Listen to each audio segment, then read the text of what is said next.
Good morning students, प्रज्ञा विद्यालय की online classes में आपका स्वागत है। और आज हम यहाँ पे कक्षा 12वीं का भूगोल विषय का जो हम कर रहे थे उसी अध्याय से अगला अध्याय 2 करेंगे। आज आपका जो लेक्चर है वो 4th लेक्चर है। पिछले अध्याय में हमने मानव भूगोल के बारे में विस्तारपूर्वक पढ़ लिया था। इस अध्याय में हम विश्व जनसंख्या, उसके वितरण, डिस्ट्रीब्यूशन, घनत्व, डेंसिटी और उसकी वृद्धि यानी कि ग्रोथ के बारे में पढ़ेंगे।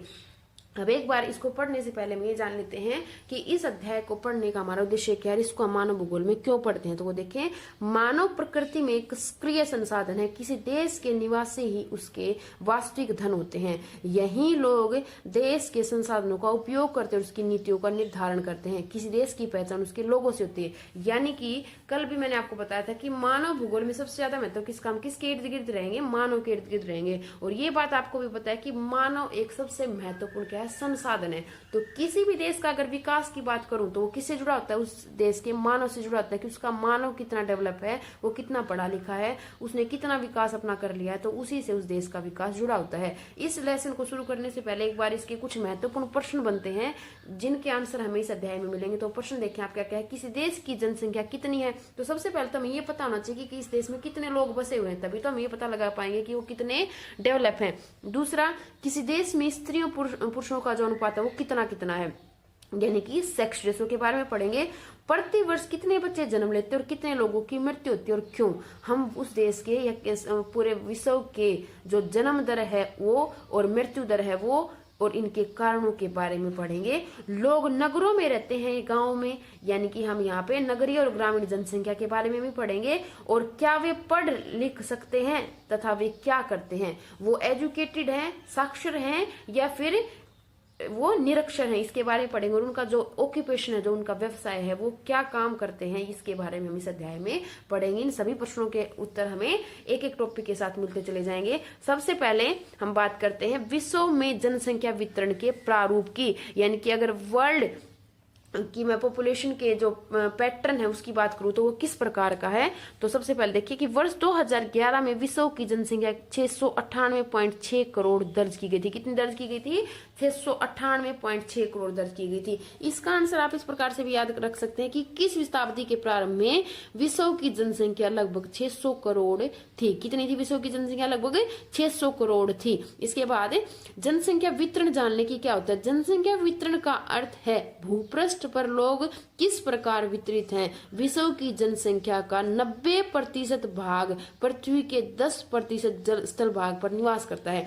अब यह आपको पता होना चाहिए कि जो लोग जो बसे हुए हैं वो किस प्रकार बसे हुए, वही क्या है, उसका वितरण है, डिस्ट्रीब्यूशन है। तो आप ये देखें कि विश्व की जो 90% जनसंख्या है वो केवल 10% भूमि पर निवास करती है। यानी कि भूमि देखें तो क्या है, वो बहुत कम है, लेकिन जनसंख्या क्या है, बहुत ही ज्यादा है। इससे उल्टा अगर हम देखें तो जो बची हुई 10% जनसंख्या वो 90% भूमि पर निवास करती है। इससे आप देख सकेंगे कि ये जो क्षेत्र है, ये जो 10% जो भूमि है वर्ल्ड की, ये इस भूमि पर क्या है, जनसंख्या का जो दबाव है वो बहुत ही ज्यादा, वितरण है वो बहुत ज्यादा है। जबकि दूसरी तरफ जो ये 90% भाग है ये बहुत ही विरल बसा हुआ है। अब आपको ये पता है कि मानव जब भी किसी क्षेत्र में निवास करता है तो वो वहां की बहुत सारी चीजों को देखकर, वहां की जलवायु को देखकर, जल की उपलब्धता, इन सब तत्वों को देखकर वो वहां पर निवास करता है। इन तत्वों के बारे में हम आगे विस्तार पूर्वक पढ़ेंगे।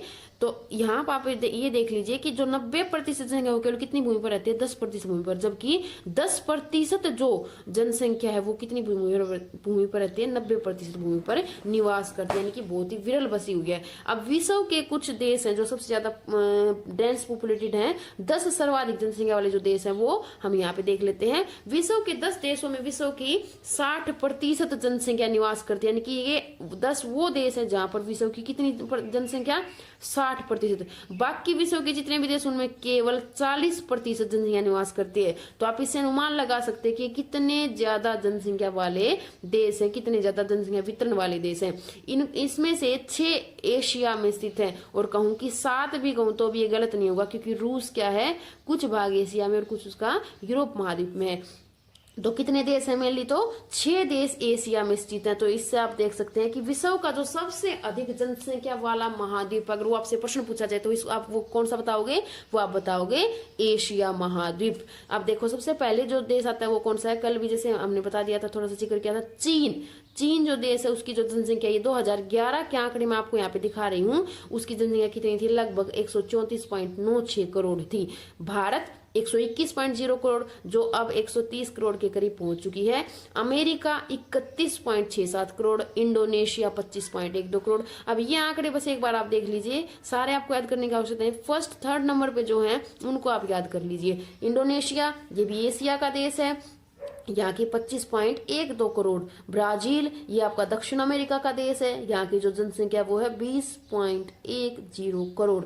पाकिस्तान, ये फिर से एशिया का देश आ गया आपका, 19.33 करोड़। नाइजीरिया 17.45 करोड़। ये जो देश है ये है अफ्रीका का देश। बांग्लादेश 16.37 करोड़, और ये फिर से एशिया का आ गया। रूस, ये दोनों महाद्वीपों में है, एशिया और यूरोप, लेकिन जो जनसंख्या इसकी ज्यादा है वो कौन से हिस्से में, यूरोप वाले हिस्से में ज्यादा है। तो यहाँ की जो जनसंख्या वो कितनी है, 14.25 करोड़। और लास्ट में आता है जापान, जो फिर से एशिया का देश है, 12.72 करोड़। अब यहाँ पे एशिया के जो देखें कौन कौन से हैं, चीन और भारत। सबसे ज्यादा जो दो देश हैं सबसे ज्यादा जनसंख्या वाले, वो तो कहाँ पे हैं, एशिया में। इसके अतिरिक्त इंडोनेशिया, ये एक द्वीपीय देश है। जो पाकिस्तान है भारत का पड़ोसी देश, बांग्लादेश भारत का पड़ोसी देश, और इसके अतिरिक्त रूस और जापान। तो आप देख सकते हैं कि एशिया महाद्वीप की जनसंख्या विश्व की सबसे ज्यादा जनसंख्या वाला महाद्वीप है। इसके बाद बात करती हूँ, ये तो था वितरण, यानी कि लोग कैसे बसे हुए हैं। अब बात करते हैं जनसंख्या के घनत्व की, या फिर कहूँ की डेंसिटी की। डेंसिटी शब्द से आप देखें कि डेंसिटी कोई कितना सघन बसा हुआ है, किसी क्षेत्र में लोग कैसे बसे हुए हैं। तो भूमि की प्रत्येक इकाई में उस पर रह रहे लोगों के पोषण की सीमित क्षमता होती है, इसलिए भूमि के आकार और लोगों की संख्या के अनुपात को समझना आवश्यक है। और यहाँ पर आपका जो क्वेश्चन का आंसर बनता है वो कैसे बनता है, प्रति वर्ग किलोमीटर क्षेत्र में जनसंख्या के आनुपातिक संबंध को जनसंख्या घनत्व कहते हैं। या फिर सीधा सा आप देख सकते हैं कि प्रति वर्ग किलोमीटर क्षेत्र में कितने लोग बसे हुए हैं, इन दोनों का अनुपात क्या कहलाएगा, जनसंख्या घनत्व कहलाएगा। ऊपर वाले में सिर्फ हमने लोगों की संख्या की ओर ध्यान दिया, लेकिन आप यहाँ पर किसकी ओर ध्यान देंगे, यहाँ पर क्षेत्र की को भी देखेंगे और जनसंख्या को भी देखेंगे कि कितने लोग वहां पर बसे हुए हैं। जैसे कि मैं कहूँ कि आप अगर किसी क्लासरूम में बैठे हैं, तो वहां की अगर मैं आपको कहूँ कि वितरण बताओ, तो आप क्या बता दोगे कि आप अपने क्लास की टोटल स्ट्रेंथ बता दोगे, भी 30 है, 32 है, 35 है।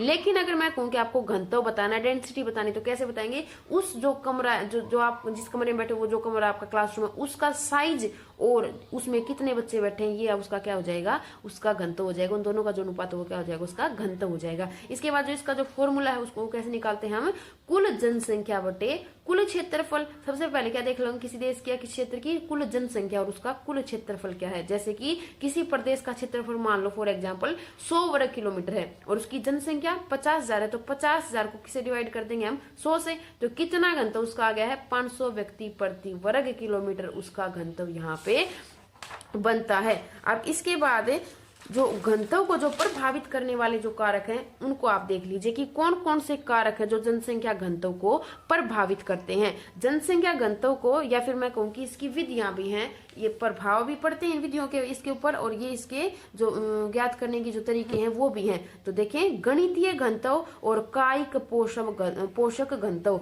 गणितीय घनत्व इसका प्रयोग सबसे ज्यादा, प्रयोग अर्थमेटिक जो डेंसिटी उसका प्रयोग सबसे ज्यादा किया जाता है, इसका प्रयोग कम किया जाता है। अब देखिए, सबसे पहले गणितीय घनत्व वो क्या है, किसी क्षेत्र या देश की कुल जनसंख्या तथा उसके कुल क्षेत्रफल के अनुपात को वहां की जनसंख्या का गणितीय घनत्व, जो पीछे मैंने आपको बताया ना, एज इट इज आप कर सकते हैं कि किस क्षेत्र की कुल जनसंख्या और कुल क्षेत्रफल का जो अनुपात वो क्या कहलाएगा, गणितीय घनत्व। इसको हम सीधा भी याद कर सकते हैं, घनत्व किसे कहते हैं, तो हम इसी जो डेफिनेशन का है वो प्रयोग करते हैं। और यह एक अपरिष्कृत माप है क्योंकि इसमें देश का कुल क्षेत्रफल लिया जाता है। मैंने ऊपर बताया ना कि कुल क्षेत्रफल, लेकिन कुछ क्षेत्र ऐसे भी हैं जैसे जलाशय, पर्वत, दलदल, सघन वन आदि, ये सभी क्षेत्र मनुष्य निवास के नहीं हैं। तो इन क्षेत्रों को अगर हम लेते हैं तो इससे हम उस क्षेत्र का सही घनत्व नहीं बता सकते। मान लो कि हम जम्मू कश्मीर के घनत्व की बात करते हैं, तो जम्मू कश्मीर क्या है, हमारा पूरा बसा हुआ नहीं है, लेकिन हम क्या करते हैं, उसका कुल क्षेत्रफल और कुल घनत्व लेते हैं। तो उससे क्या होता है, उसका जो घनत्व वो क्या हो जाता है, कम हो जाता है। लेकिन ऐसा नहीं है, अगर उत्तरी भाग की बात करें जम्मू कश्मीर की, तो वो क्या है, वो कम बसा हुआ है। लेकिन दक्षिणी भाग की बात करें तो वहां पर क्या है, सघन घनत्व पाया जाता है। तो इससे हम सही अपना उत्तर नहीं ढूंढ पाते हैं, हमें सही उत्तर नहीं मिल पाता है। इसीलिए जो दूसरा घनत्व है उसका प्रयोग भी किया जाता है, कायिक घनत्व, या फिर इसको पोषक घनत्व भी कहा जाता है, क्योंकि इसमें हम किसी क्षेत्र की कुल जनसंख्या तथा वहां की कुल कृषि भूमि के अनुपात को कायिक घनत्व कहते हैं। इसमें क्या करते हैं, हमें इसमें उस क्षेत्र की कुल जनसंख्या को किससे डिवाइड करते हैं, उसकी कुल कृषि भूमि, क्योंकि कृषि भूमि को क्या माना जाता है, जनसंख्या का पोषण करने वाला क्षेत्र माना जाता है, जिससे जनसंख्या की खाने की या फिर जो भी रिक्वायरमेंट है वो पूरी होती है। तो इसका सूत्र जो है वो देख लीजिए, कुल जनसंख्या बटे कृषि क्षेत्र या कुल कृषि क्षेत्र। अगर मैं बात करूं भारत की 2011 की, तो वो कितना था, 121.01 करोड़ जो थी वो भारत की जनसंख्या थी। और क्षेत्रफल कितना था, कृषि क्षेत्रफल कितना था हमारा, 14.26 लाख वर्ग किलोमीटर। तो अगर मैं बात करूं, हमारा जो प्रति व्यक्ति जो अनुपात निकलता है वो कितना निकलता है 848 व्यक्ति प्रति वर्ग किलोमीटर। लेकिन अगर मैं गणितीय की बात करूं तो ये हमारा 2011 का कितना है, 382 व्यक्ति प्रति वर्ग किलोमीटर। कितना है, एक छोटा प्रश्न भी आपका बनता है, प्रति व्यक्ति वर्ग 382 व्यक्ति प्रति वर्ग किलोमीटर हमारा ये बनता है। तो ये अगर आप देखेंगे तो ये क्या है, कम है। लेकिन अगर मैं बात करूं कृषि भूमि पर दबाव की, इससे कृषि भूमि के दबाव का पता लगता है, तो कितना है, 848 व्यक्ति प्रति वर्ग किलोमीटर है। इसके बाद देखें, इसके जो गुण और जो दोष हैं वो क्या है, यह एक परिष्कृत विधि है। इसमें हम भूमि संसाधनों पर जनसंख्या के दबाव को समझ सकते हैं। जैसे समझा ना हमने यहाँ पे, अगर टोटल घनत्व की बात करें तो भारत का कितना है, 382। लेकिन अगर हम कृषि भूमि पर दबाव की बात करें तो कितने लोग आ जाते हैं उस पर, 848 व्यक्ति प्रति वर्ग किलोमीटर में।